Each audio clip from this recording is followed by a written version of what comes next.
Welcome back, everyone, to the Deep Dive. Today, we're going deep on AI and how it's impacting the workplace. Specifically, we've got two reports from Microsoft to dig into. Yes, one from December 2023 and a follow-up from July 2024. And they give us a really fascinating look at, how productive AI is making people. What I find so interesting is that they didn't just do lab studies, they actually observed AI in action, Or like out in the real world. Exactly, with data from thousands of users. So it's not just theoretical. They're seeing how this stuff is playing out when people actually use it day to day. Right, which is so important because there's been so much hype about AI being this magic productivity booster, and these reports really put that to the test. Okay, so let's get into it.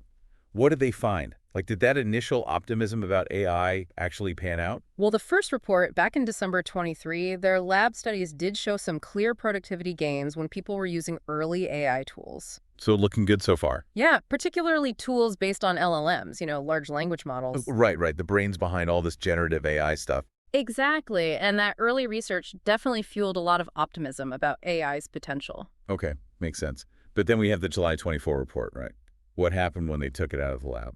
Well, things get more complicated out in the wild, right? Because lab settings are very controlled. Yeah, you can kind of eliminate all the distractions and variables. Exactly, but real-world workflows are messy. People are constantly getting interrupted, priorities shift, new challenges pop up all the time. So did the AI still hold up? Well, this is where the second report, which included data from over 6,000 people using Microsoft Copilot, that's where it paints a more nuanced picture. Okay, so not quite the magic bullet everyone was hoping for. It is helping people be more productive, the data shows that, but it's not always a simple or consistent gain across the board. So the big takeaway is it's complicated. And that's why we're here, right, to break it all down. Absolutely, because it's not just about whether AI works, but how it works, and for whom. Yeah, and what are some of the things that affect how much of a boost people actually get? One of the most interesting findings is that AI's impact really depends on your job, on the actual tasks you're doing. Oh, okay, so it's not one size fits all. Not at all. Some people are seeing huge benefits, while others won't, not so much. It really varies. Think about jobs where speed and efficiency are super important. Okay, got it. That's where AI shines. Customer service, for example, or sales teams. Makes sense. AI can automate those repetitive tasks, answering FAQs, pulling up customer data quickly, that sort of thing. Yeah, that would be a game changer in those roles. Exactly. And it can even help with suggesting responses to customer inquiries, so it speeds things up and improves accuracy. Wow, I could see how that would make a big difference. We're also seeing big improvements in content creation roles like marketing and writing because AI can help with brainstorming, drafting content, even improving the overall quality of the writing. It's like having an extra brain working with you. Right, but then you have those jobs that require deep expertise and complex problem solving, like legal or engineering. Yeah, I was wondering about those. AI can definitely augment their work, providing information quickly or automating some routine tasks, but it's not going to replace those years of specialized knowledge and critical thinking anytime soon. Makes sense.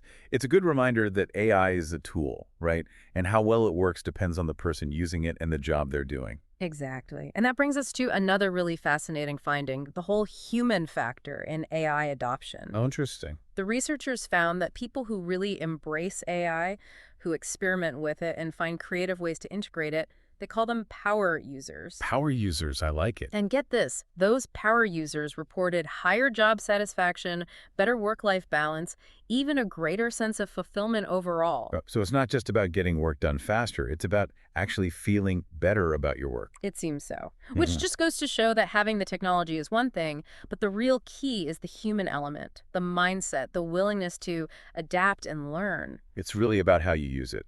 Okay, so we've talked about these power users and their experience, but what about hard data? How do we actually measure how AI is affecting productivity? Like, what are the numbers saying? Well, that's where the reports get really specific. They found, for example, that people using Copilot created and edited 10% more documents. 10%? Wow. Yeah, and they spent 4% less time on email. I could use some of that. Right? They also did a study with Japanese speakers who were using Copilot to summarize English meetings. Oh, wow. That's interesting. And the accuracy was incredible, 97.5% with Copilot compared to only 83.8% without it. That's a huge difference. It is. And it shows how AI can bridge those communication gaps, especially in global teams. Yeah, it's not just about individual productivity anymore. It's about better teamwork, better understanding across languages and cultures? Absolutely. So while some of the benefits are harder to measure, like reduced cognitive load or increased job Oh, satisfaction. yeah, it's harder to put a number on. Exactly. But even the things we can measure, the gains in efficiency and accuracy, they really highlight AI's potential. So we're seeing real, tangible evidence that AI can make a big difference. Yes, absolutely. But what does all this mean for our listeners? How can they actually use these findings in their own work lives? Like, what are some steps they can take to adapt and really thrive in this new world of AI? That's where the idea of an adaptation framework comes in, and that's something we'll dive into in more detail in just a moment. Okay, so stay tuned, everyone. We'll be right back after a quick break. We'll be right back. Don't go anywhere. So before the break, we were talking about an adaptation framework. Right, because it's one thing to hear about all the cool stuff AI can do, but it's another thing entirely to figure out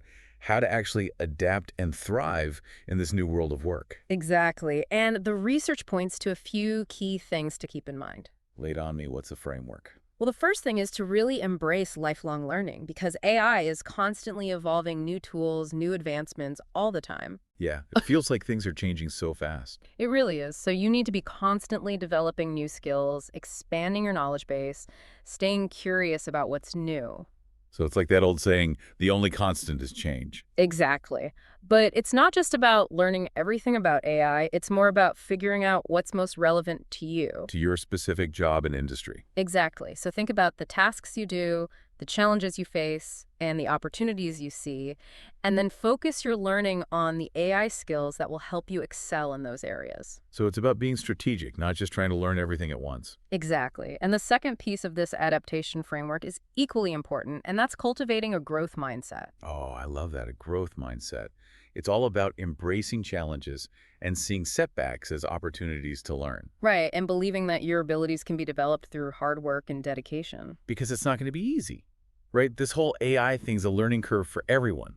Absolutely, and you're going to encounter new tools, new ways of working, and sometimes you're going to make mistakes at roadblocks. It's inevitable. But with a growth mindset, you can see those challenges as opportunities to learn, to grow, and ultimately to become even more proficient with AI. I like that it's not about being perfect right away, it's about the journey. Exactly. And remember, you don't have to do this alone. There are so many resources out there to support you, online courses, workshops, communities, mentors. It feels like everyone is figuring this out together. We are. So it's a really exciting time to be learning and growing in this new world of AI. Speaking of exciting, what about the future of work? Like, where do we go from here? What's next for AI? Well, that's the big question, isn't it? We're still in the early stages of this AI revolution, but the potential for change is huge. Okay, so what should we be looking out for? One key area is the development of even more advanced AI tools, more specialized tools. What do you mean by specialized?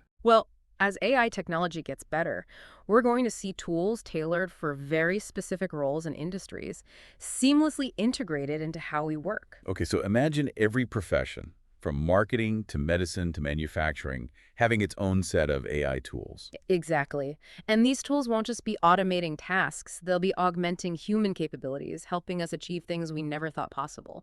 So it's really about humans and AI working together. Precisely. Each brings something unique to the table, and by combining those strengths, we can unlock amazing possibilities. I'm really starting to see how transformative AI can be.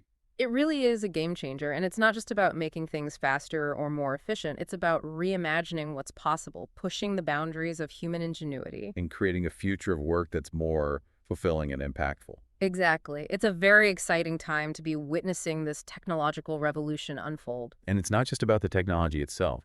It's about the people who are using AI to solve problems, to innovate, to make a difference. Absolutely. And speaking of people, let's talk about AI's impact on creativity and innovation. Oh, this is a good one. I remember when AI first started getting big, there was this fear that it would stifle creativity. Right, the worry that we'd all become robots just churning out formulaic content. Yeah, did that happen? Well, it seems like the opposite is happening. AI is actually helping us push the boundaries of what's possible creatively. How is that even possible? Think about it. AI can analyze huge amounts of data, identify patterns, and generate new ideas at a speed and scale that humans just can't match. Wow. And that can be really freeing for creative professionals. It takes away some of the tedious tasks so they can focus on the truly innovative aspects of their work. So it's like AI is handling the grunt work so humans can focus on the big picture. Exactly. It's like having a team of research assistants working behind the scenes, feeding you insights, giving you options, and helping you explore new creative territory. I'm starting to see AI in a whole new light, It's not about replacing human creativity, but about amplifying it, augmenting it. taking it to the next level. Exactly. And the exciting thing is we're only just scratching the surface of AI's creative potential. So what can we expect to see in the future? Well, as AI technology keeps evolving, we can expect even more mind-blowing breakthroughs in art, music, literature, design, you name it. Wow, the possibilities are endless. They really are. But with all this talk about AI augmenting human capabilities, we do need to address the elephant in the room. Which is, What about the jobs that might be lost because of AI? that's a big question. A lot of people are worried about that. And it's a valid concern. It's true that AI will automate some tasks and roles which could lead to job displacement in certain areas. So some jobs will disappear. It's possible, but it's important to remember that historically, technological advancements have actually created more jobs than they've destroyed. Oh, that's interesting. It's just that those new jobs are often in different fields and require different skills. So it's not so much about jobs disappearing altogether, but about them changing, evolving. Right, and that's why it's so important to embrace lifelong learning, to stay curious and be proactive in developing the skills that will be in demand in the future. Okay, so we need to be adaptable. But how do we know which skills to focus on? Like, what will the workforce of the future even look like? Another great question, and while we can't predict the future with certainty, there are a few trends that give us some clues. Okay, I'm listening. One big trend is the growing importance of human-AI collaboration. So we're moving beyond this idea of AI replacing humans, Exactly. It's more about humans and AI working together as partners. each bringing their own strengths to the table. Right. Humans bring creativity, critical thinking, empathy, emotional intelligence, while AI excels at data analysis, pattern recognition, and complex calculations. A perfect match. Exactly. By combining those strengths, we can create something truly powerful. I love this vision of humans and AI working in harmony. It's an exciting possibility, but it also means we need to develop the skills for this collaborative future. What kind of skills are we talking about? Well, beyond the technical skills related to AI, those soft skills, or human skills, will be even more important. Like what? Communication, collaboration, critical thinking, problem solving, creativity, adaptability. The things that make us human. Exactly. And there's another crucial trend to keep in mind, the ethical implications of AI. Oh, right. We can't forget about that. As AI becomes more powerful, we need to make sure we're developing and using it responsibly, ethically, and in a way that benefits everyone. Because it's not just about the technology itself, it's about the values that guide its use. Absolutely. And that's where the human element is so important. We need people who are not only skilled in AI, but who also have a strong moral compass. People who will use AI for good. Exactly. So the future of work with AI isn't just about technical skills or soft skills. It's about combining those with a strong ethical foundation. A powerful combination. It is. And that brings us back to our listeners. What role do you want to play in shaping this future with AI? Are you ready to embrace lifelong learning, cultivate that growth mindset, and use AI responsibly? To unlock new levels of productivity, creativity, and fulfillment. These are big questions for all of us to consider as we move into this exciting new era of AI. A time of incredible potential and possibility. It really sounds like we're on the cusp of something incredible with AI. It's definitely a time of tremendous opportunity, but also one that requires us to really think carefully and be ready to adapt. Well said.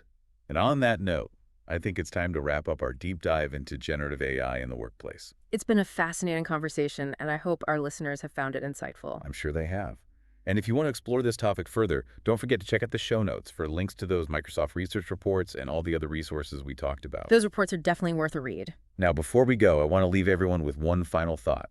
We've talked a lot about how AI can automate tasks and boost productivity. But what does that actually mean for us as humans? Like, what will we do with all the extra time and mental energy we gain? That's a great question, and one we should all be thinking about. Will we use it to innovate even further, to connect more deeply with each other, or maybe to create something entirely new? The possibilities are endless. It's a powerful reminder that AI is not just about technology, it's about what we choose to do with it, how we shape our future. Beautifully said. Thanks for joining us on this deep dive into the world of generative AI in the workplace. Until next time, stay curious, stay engaged, and keep exploring. It's been a pleasure. Until next time.